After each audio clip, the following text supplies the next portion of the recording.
بسم اللہ الرحمن الرحیم۔ میں محمد حنیف یاور، آپ دیکھ رہے ہیں میرا یوٹیوب چینل۔ ناظرین، آج کا جو ہمارا موضوع ہے وہ ہے دھوکے کا نقصان۔ جو کسی کو دھوکہ دے وہ ہم میں سے نہیں۔ اس حدیث میں مسلمانوں کی ایک انتہائی اہم برائی کی طرف نشاندہی کی گئی ہے، وہ ہے دھوکہ۔ آپ صلی اللہ علیہ وآلہ وسلم نے ارشاد فرمایا، جس نے دھوکہ کیا وہ ہم میں سے نہیں۔ گویا آپ صلی اللہ علیہ وآلہ وسلم نے اس شخص کو امت سے ہی خارج کر دیا، اور یہ الفاظ آپ صلی اللہ علیہ وآلہ وسلم نے اس موقع پر ارشاد فرمائے جب آپ مکہ کے بازار میں تشریف لے گئے۔ ایک دکان کے سامنے گندم کا ڈھیر فروخت کے لیے رکھا گیا تھا۔ حضور صلی اللہ علیہ وآلہ وسلم نے اپنا دست مبارک اس ڈھیر کے اندر ڈالا تو نیچے کچھ نمی محسوس ہوئی۔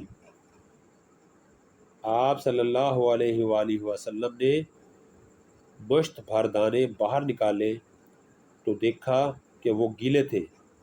آپ صلی اللہ علیہ وآلہ وسلم نے دکاندار سے پوچھا، یہ کیا معاملہ ہے؟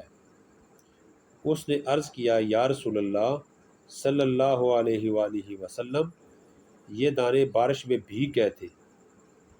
آپ صلی اللہ علیہ وآلہ وسلم نے فرمایا، تو تم نے ان کو ڈھیر کے اوپر کیوں نہ رکھا تاکہ خریدنے والا ان کو دیکھ لے؟ اس وقت آپ صلی اللہ علیہ وآلہ وسلم نے ارشاد فرمایا، ایک مسلمان کا یہ کام نہیں کہ وہ کسی کو دھوکہ دے۔ اس نے دھوکہ دیا وہ ہم میں سے نہیں۔ جس نے دھوکہ دیا وہ ہم میں سے نہیں۔ احادیث مبارکہ ہے، آپ صلی اللہ علیہ وآلہ وسلم کا ارشاد ہے کہ ملعون ہے وہ شخص جو کسی مومن کو نقصان پہنچائے یا اسے دھوکہ دے۔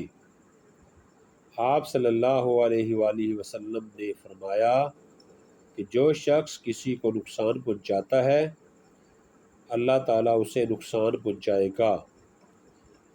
جو کسی سے دشمنی کرتا ہے اللہ تعالیٰ اسے مشقت اور تکلیف میں مبتلا کرے گا۔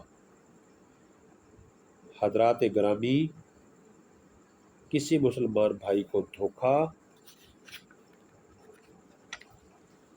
دینا اتنا بڑا جرم ہے کہ رسول اللہ صلی اللہ علیہ وآلہ وسلم کی امت سے ہی وہ آدمی خارج ہو جاتا ہے۔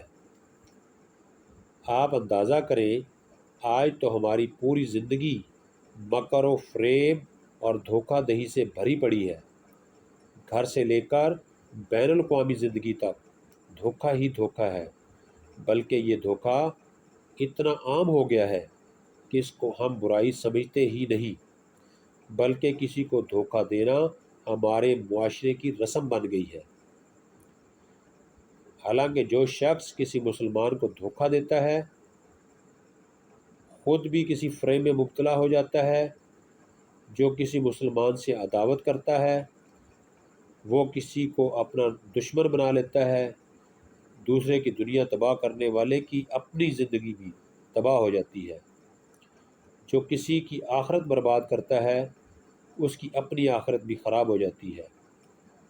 کسی مسلمان کو دھوکہ دینا، اس کی مخالفت کرنا، اس کے جان و مال کو نقصان پہنچانا، اس کی دنیا اور آخرت کو تباہ کرنے کی کوشش کرنا، یہ سب حرام ہے۔ ناظرین، یہ تو تھا آج کا ہمارا ٹاپک، دھوکے کا نقصان۔